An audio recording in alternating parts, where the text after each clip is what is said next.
오늘 말씀은 신명기 1장 9절부터 18절까지 말씀입니다. 신명기 1장 9절부터 18절까지 말씀 같이 보겠습니다. 그때에 내가 너희에게 말하여 이르기를 나는 홀로 너희의 짐을 질 수 없도다.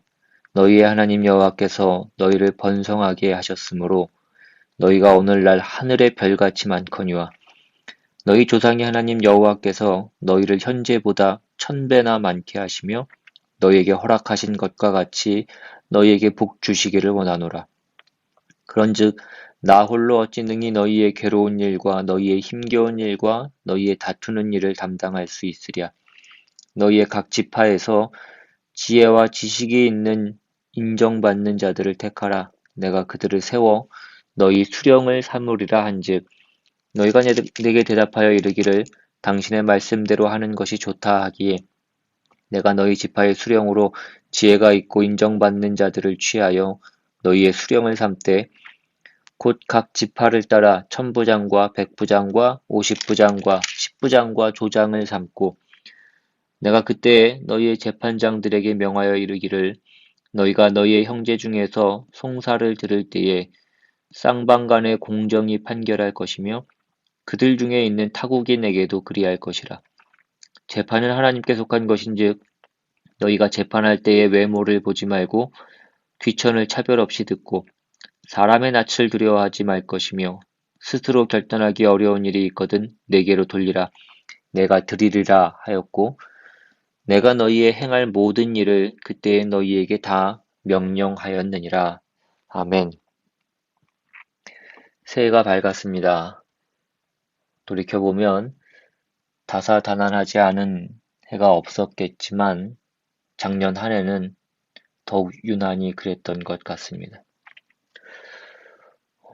교수신문이라는 것을 보면 매해 그 교수들에게 설문조사를 해서 그 해의 사자성어를 선정을 합니다. 그런데 작년 2020년 올해의 사자성어로 선정된 것이 아시타비라고 합니다.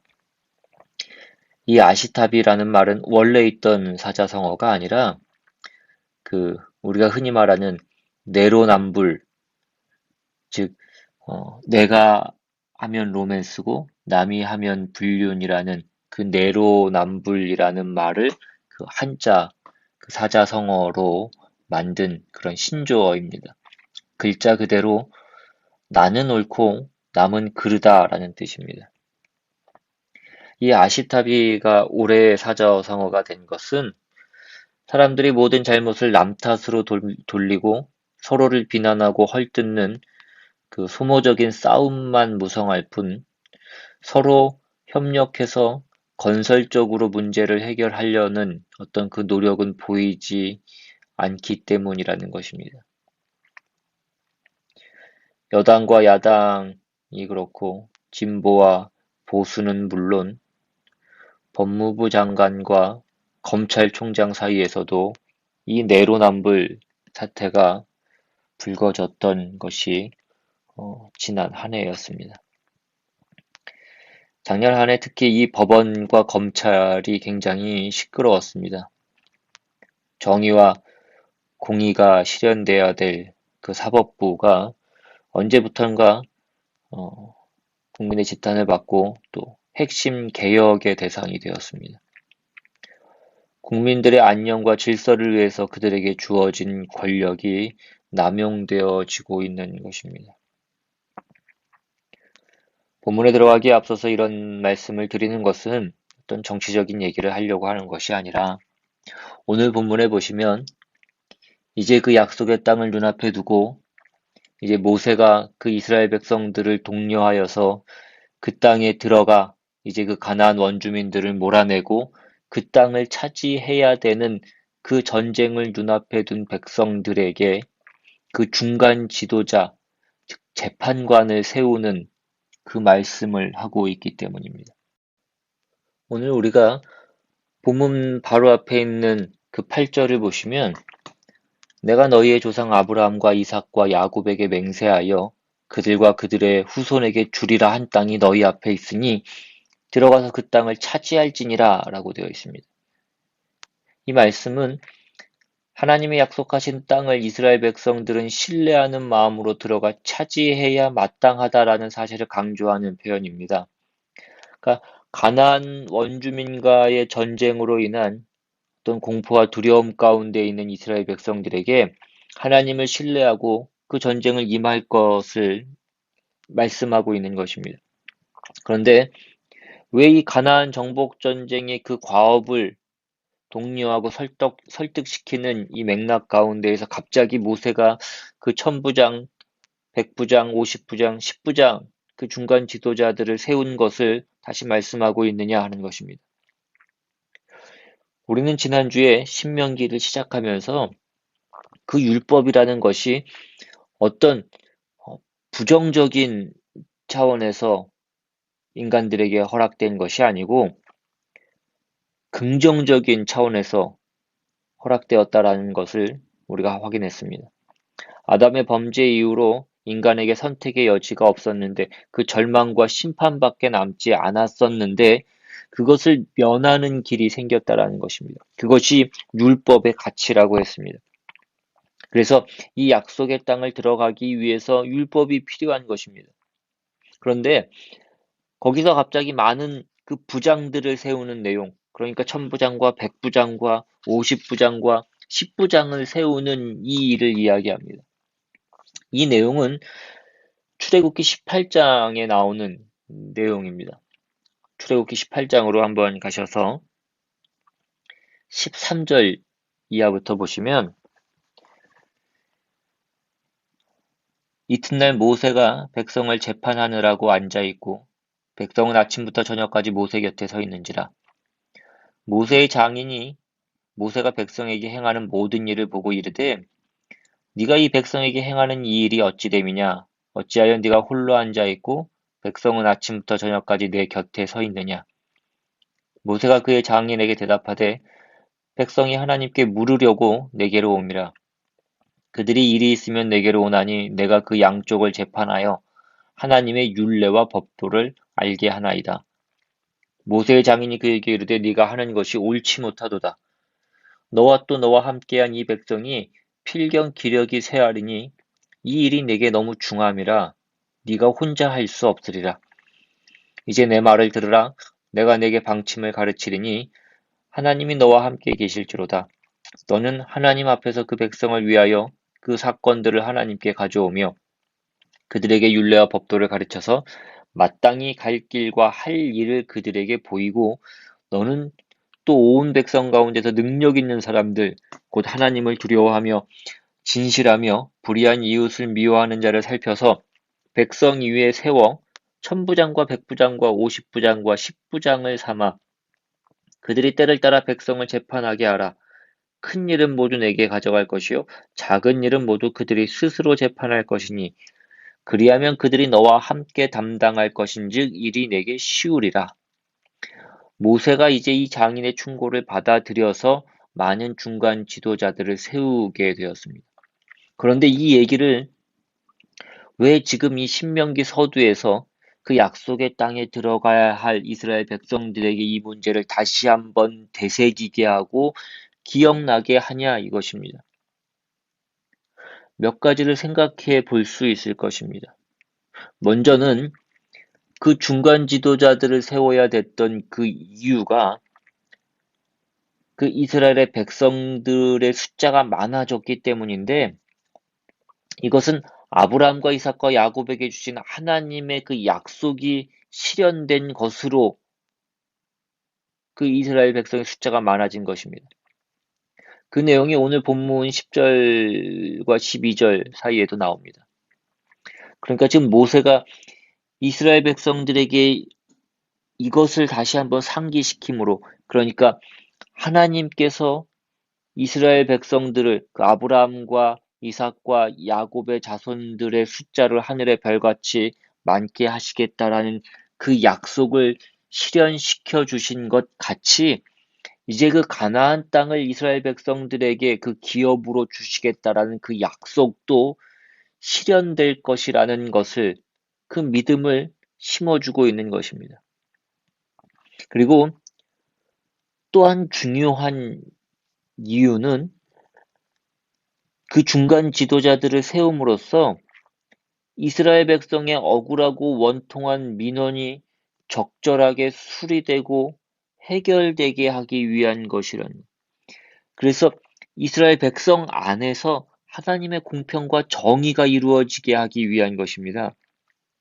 그래서 이스라엘 백성이 하나님의 다스림을 친히 맛보며 하나님의 언약 백성다운 그 정체성을 되새길 수 있도록 하기 위한 것이었습니다.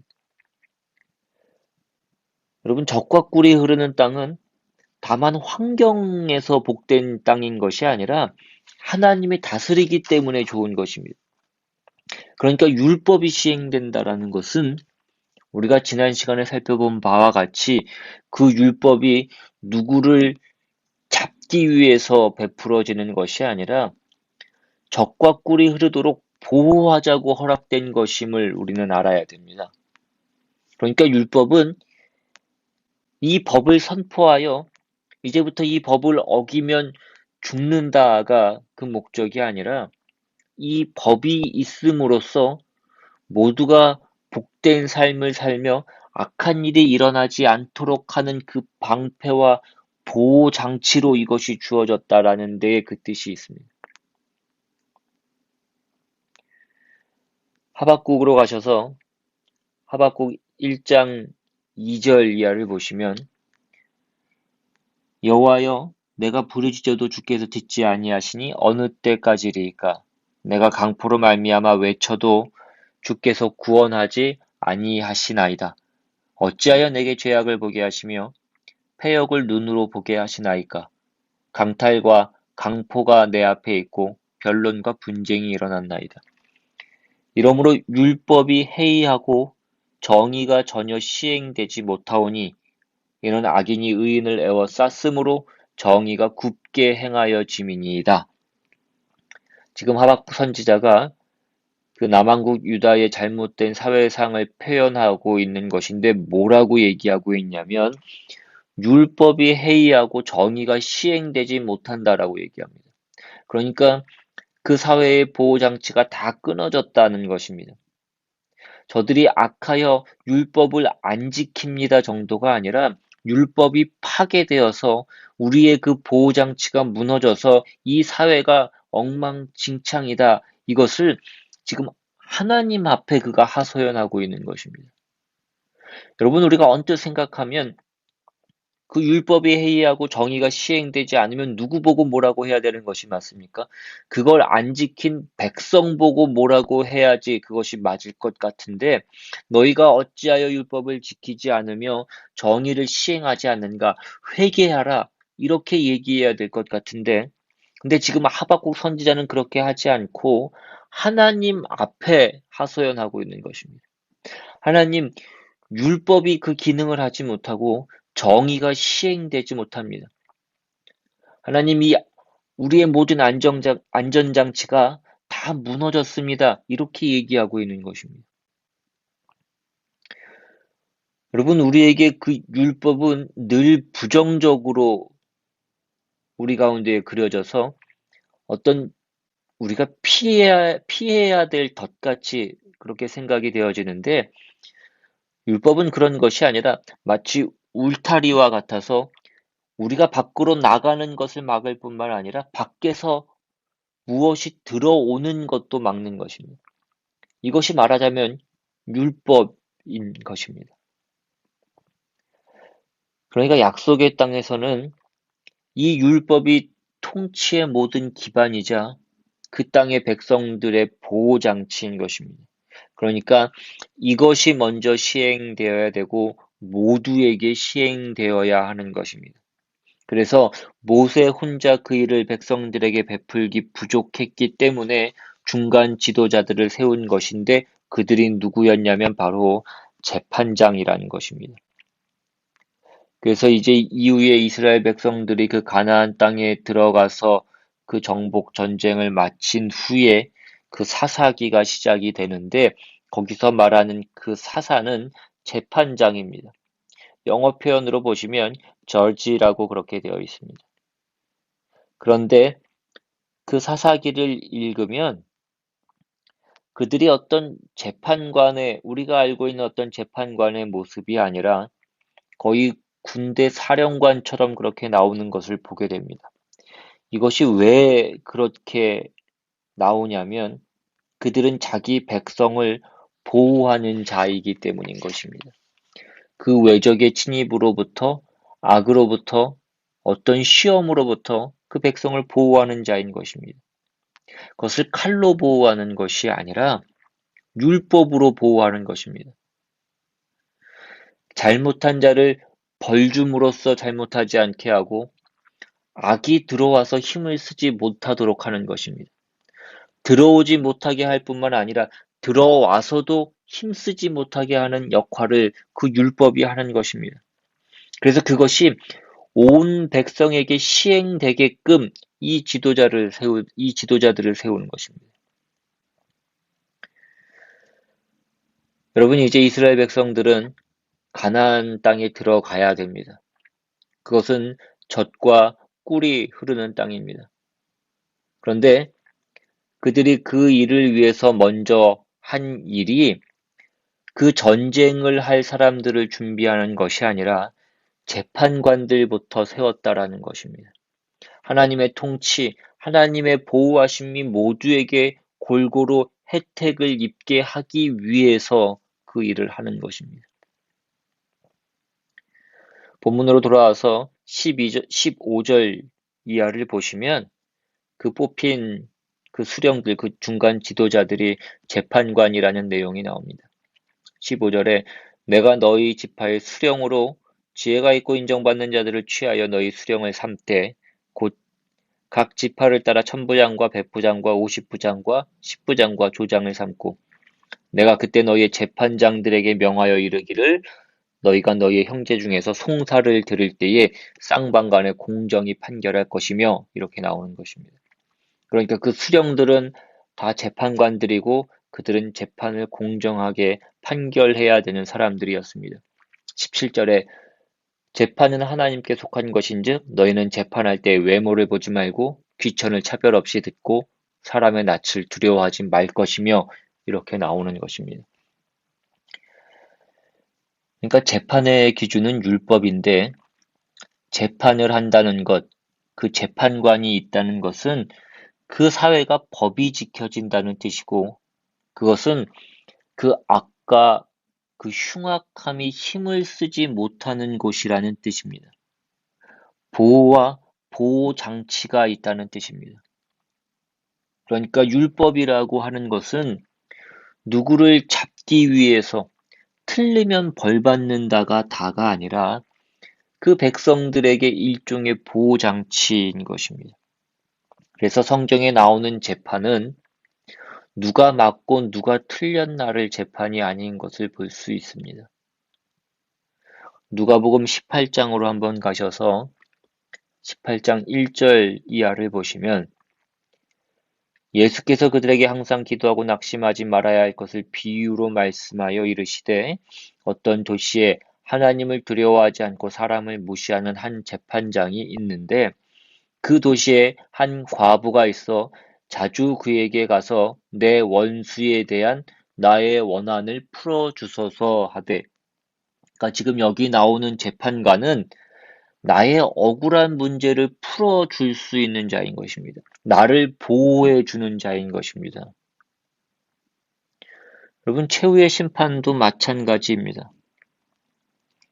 요한계시록 6장 9절 이하로 가서 그 9절 이하의 말씀을 보시면 다섯째 인을 떼실 때에 내가 보니 하나님의 말씀과 그들이 가진 증거로 말미암아 죽임을 당한 영혼들이 제단 아래에 있어 큰 소리로 불러 이르되 거룩하고 참되신 대주제여 땅에 거하는 자들을 심판하여 우리 피를 갚아주지 아니하시기를 어느 때까지 하시려 하나이까 하니. 그러니까 여기서도 심판은 누가 옳으냐 그르냐가 아니라 하나님께서 그의 백성들을 보호하시는 힘이요 방법이라는 것입니다. 그것이 역사의 끝에 있기 때문에 최후의 심판이라고 그러는 것입니다. 그러니까 하나님께서 우리에게 베푸셔야 될 그 심판은 성도에게 있어서는 기다려야 되는 것입니다. 드디어 하나님의 백성이 하나님의 백성된 그 보상을 받고 억울함을 풀고 하나님의 뜻에 반대되고 하나님의 백성들에게 잘못했던 자들을 하나님께서 없애시는 것이 그것이 최후의 심판인 것입니다. 그래서 성도들에게 있어서 그 최후의 심판은 기다리고 기다리던 것입니다. 지금 모세가 가나안 입국을 앞두고 자기 백성들에게 율법이라는 것이 무엇이고 율법의 목적이 그 의도가 무엇인지 그리고 또 왜 많은 그 수령들이 필요했는지를 얘기하고 있는 것입니다. 이제 이후에 이 역할을 누가 하게 되냐면 왕이 하게 됩니다.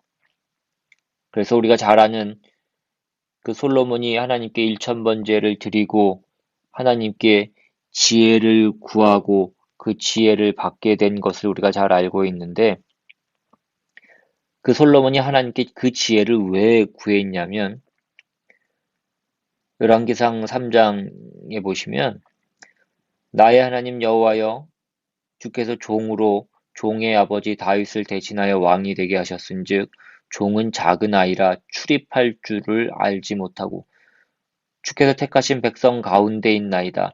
그들은 큰 백성이라 수요가 많아서 셀 수도 없고 기록할 수도 없사오니 누가 주의 이 많은 백성을 재판할 수 있사오리이까. 듣는 마음을 종에게 주사 주의 백성을 재판하여 선악을 분별하게 하옵소서입니다. 그러자 하나님께서 이에 하나님이 그에게 이르시되 내가 이것을 구하도다. 자기를 위하여 장수하기를 구하지 아니하며 부도 구하지 아니하며 자기 원수의 생명을 멸하기도 구하지 아니하고 오직 송사를 듣고 분별하는 지혜를 구하였으니 내가 네 말대로 하여 내게 지혜롭고 총명한 마음을 주노니입니다. 그러니까 솔로몬은 자신이 왜 왕이 되었는지를 아는 것입니다. 왕이란 하나님의 그 통치를 그 백성에게 골고루 입히게 하기 위하여서 부름을 받았다라는 것을 그가 아는 것입니다. 그러기 위해서 필요한 것이 무엇이었냐면 재판을 할 줄 알아야 된다는 것이 그리고 그 재판의 기준이 무엇이냐면 율법인 것입니다. 이 솔로몬과 가장 대조되는 사람이 성경에 나오는데 그가 누구냐면 바로 사울입니다. 그 사울은 사무엘상 15장 그 1절 이하에 보시면 사무엘이 사울에게 이르되 여호와께서 나를 보내어 왕에게 기름을 부어 그의 백성 이스라엘 위에 왕으로 삼으셨은즉 이제 왕은 여호와의 말씀을 들으소서. 만군의 여호와께서 이같이 말씀하시기를 아말렉이 이스라엘에게 행한 일 곧 애굽에서 나올 때에 길에서 대적한 일로 내가 그들을 벌하노니 지금 가서 아말렉을 쳐서 그들의 모든 소유를 남기지 말고 진멸하되 남녀와 소아와 젖먹는 아이와 우양과 낙타와 나귀를 죽이라 하셨나이다 하니 사울에게 아말렉을 진멸하라고 하셨습니다. 이것은 일종의 재판인 것입니다. 아말렉은 하나님에게 반대한 자들입니다. 저들의 행위와 저들의 생각이 하나님 앞에 벌 받을 자들인 것입니다. 그것을 재판해야 됩니다. 심판해야 되는 것입니다. 그런데 사울은 그렇게 안 했습니다. 그리고서는 핑계는 뭐라고 댔냐면 다 진멸하지 않고 가장 좋은 양과 그 소를 남겨놓고는 그것은 하나님께 제사 드리기 위해서 남겨놨다라고 그렇게 얘기합니다. 20절 이하에 사울이 사무엘에게 이르되 나는 실로 여호와의 목소리를 청종하여 여호와께서 보내신 길로 가서 아말렉 왕 아각을 끌어왔고 아말렉 사람들을 진멸하였으나 다만 백성이 그 마땅히 멸할 것 중에서 가장 좋은 것으로 길갈에서 당신의 하나님 여호와께 제사하려고 양과 소를 끌어왔나이다 하는지라. 사무엘이 이르되 여호와께서 번제와 다른 제사를 그의 목소리를 청종하는 것을 좋아하심같이 좋아하시겠나이까? 순종이 제사보다 낫고 듣는 것이 수량의 기름보다 나으니 이는 거역하는 것은 점치는 죄와 같고 완고한 것은 사신 우상에게 절하는 죄와 같음이라.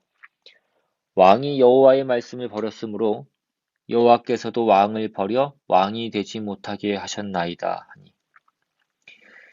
이 사건으로 사울 왕은 하나님께 버림을 받게 됩니다. 그는 이 재판의 문제에서 틀렸기 때문입니다. 누구를 쳐야 되고 누구를 보호해야 되는가를 모르는 것입니다. 그것을 알게 해주는 것이 바로 율법입니다. 그러니까 율법은 결국 하나님의 백성을 보호하자는 것이었습니다. 하나님의 백성을 보호하기 위한 하나님의 보호 장치가 율법인 것입니다. 오늘날 우리도 마찬가지입니다. 교회 안에 제일 필요한 것이 뭐냐고 그러면 율법이 시행되어야 되는 것입니다. 율법이 시행되어야 한다는 것은 도둑질하지 말고 거짓말하지 말라 그런 얘기가 아니라 여러분 그 율법이 무엇입니까? 내 마음을 다하고 목숨을 다하고 뜻을 다하여 주 너의 하나님을 사랑하라입니다. 둘째도 그와 같으니 내 이웃을 내 자신같이 사랑하라입니다. 이것이 시행되어야 되는 것입니다. 이것이 시행되는 사람이 대접을 받고 그것이 격려되어야 되는 곳이 교회라는 것입니다. 그래서 교회에서 그것이 격려되지 못하면 하나님의 말씀대로 사는 것보다 세상에서의 형통과 세상에서의 지위가 교회에서도 자랑거리가 되면 그 교회는 하루아침에 무너지게 되어 있습니다. 교회도 마찬가지구나라는 것이 되고 교회가 세상과 다를 것이 뭐가 있냐 하는 것이 됩니다. 그러니까 아까 하박국 선지자가 한탄한 것처럼 율법이 해이하고 정의가 시행되지 못하는 교회가 되는 것입니다. 그래서 교회는 능력 위주여서는 안 됩니다. 거룩 위주여야 되고 사랑 위주여야 합니다. 그러면 사울은 왜 그 율법을, 그 하나님의 심판을 제대로 시행하지 못했는가? 그것을 아까 본 그 24절부터 다시 보시면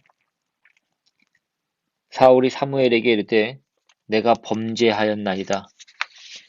내가 여호와의 명령과 당신의 말씀을 어긴 것은 내가 백성을 두려워하여 그들의 말을 청종하였음이니이다.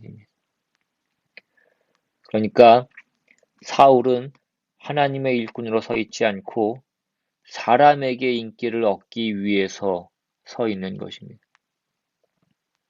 그래서 오늘 본문 17절에도 보시면 재판은 하나님께 속한 것인즉 너희는 재판할 때 외모를 보지 말고 귀천을 차별 없이 듣고 사람의 낯을 두려워하지 말 것이며 라고 말씀하고 있는 것입니다.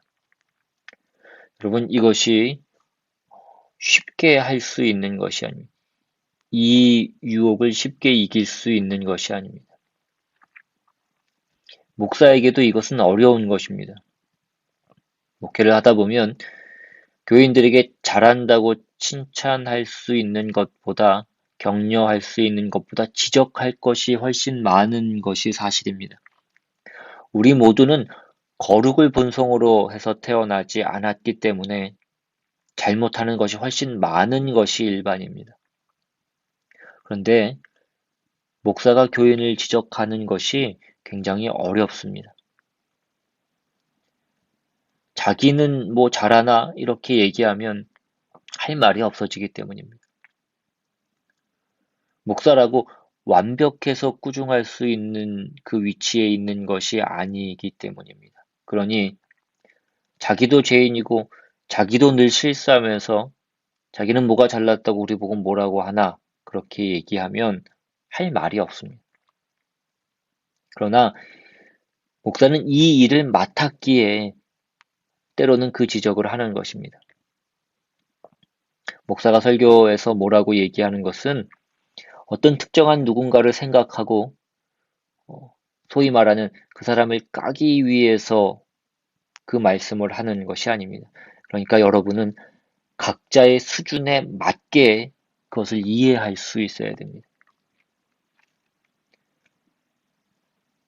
여러분, 신앙생활이라는 것은 자기 하고 싶은 것 다 하고 할 수는 없습니다. 어찌 됐든 간에 희생을 해야 되는 것입니다.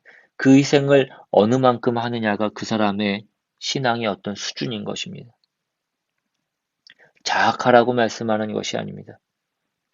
잠이 오는데 눈 밑에 파스 바르고 밤새워 기도하라는 것이 아니라 졸릴 때는 주무시고 그 인격과 그 실생활에서 그 일상에서 하나님의 사람답게 사시라는 것입니다. 여러분, 말씀을 정리합니다. 여러분, 율법은 하나님께서 우리를 위해서 주신 것입니다. 우리는 그 율법의 혜택자이며 또 시행자가 되어야 됩니다. 우리는 다 왕같은 제사장이고 우리는 다만 일개 백성인 것만은 아닙니다. 신약 성도인 우리는 이제 이것을 집행하고 모범을 보여야 되는 사람들입니다. 율법이 허락된 그 적극적인 의미와 복된 것들이 우리에게 적용되고 또 우리에게서 사용되어야 됩니다. 율법을 허락하신 하나님의 그 은혜와 뜻을 다시 한번 우리의 마음 깊이 새기셔서 죽을 수밖에 없었던 우리를 그 하나님의 젖과 꿀이 흐르는 그 영역에서 살게 하시는 그 하나님의 통치와 보호를 우리가 누리고 또 다른 사람에게 나누기 위하여 우리가 어떻게 살아야 되는가를 다시 한번 분명히 하는 오늘 이 말씀이 되시기를 주님의 이름으로 축원합니다. 기도하겠습니다. 하나님 아버지, 감사합니다. 하나님께서 이스라엘 백성에게 그 율법을 주신 것은 그들을 지키시기 위함이고 그들을 보호하시기 위함인 것을 우리가 말씀을 통하여 다시 한번 깨닫습니다. 이제 우리가 오늘 우리의 삶 가운데 그 주님의 은혜를 받은 자로서 그 사랑과 그 보호를 받은 자로서 이제 그것을 세상 가운데 드러내며 나누며 살아가야 되는 그 사명을 또한 우리가 가지고 있는 것임을 다시 한번 기억해서 우리의 삶 가운데 우리의 일상 가운데 하나님의 자녀답게 하나님의 그 복과 은혜를 세상 가운데 드러내며 정말 우리를 통해서 정말 우리가 세상 가운데 복이 되는 그 복된 하나님의 은혜의 말씀을 이루어 나가는 우리 모두가 될 수 있도록 주님 인도하여 주시옵소서. 이 점점 어두워져가는 세상 가운데 그 빛을 비추며 그 소금의 역할을 감당할 수 있는 이 사회를, 이 가정을 정말 하나님의 가정답게 사회답게 만들어 나갈 수 있는 우리 모두가 될 수 있도록 주님 인도하여 주시옵소서. 감사드리고 예수님의 이름으로 기도드리옵나이다. 아멘.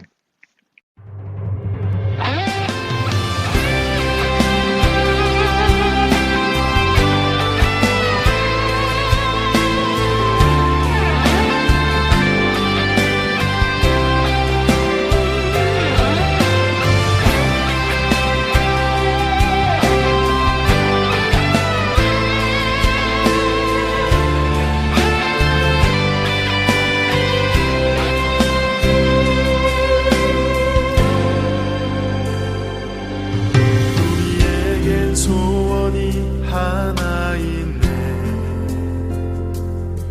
주님 다시 오실 그날까지 우리 가슴에 새긴 주의 십자가 사랑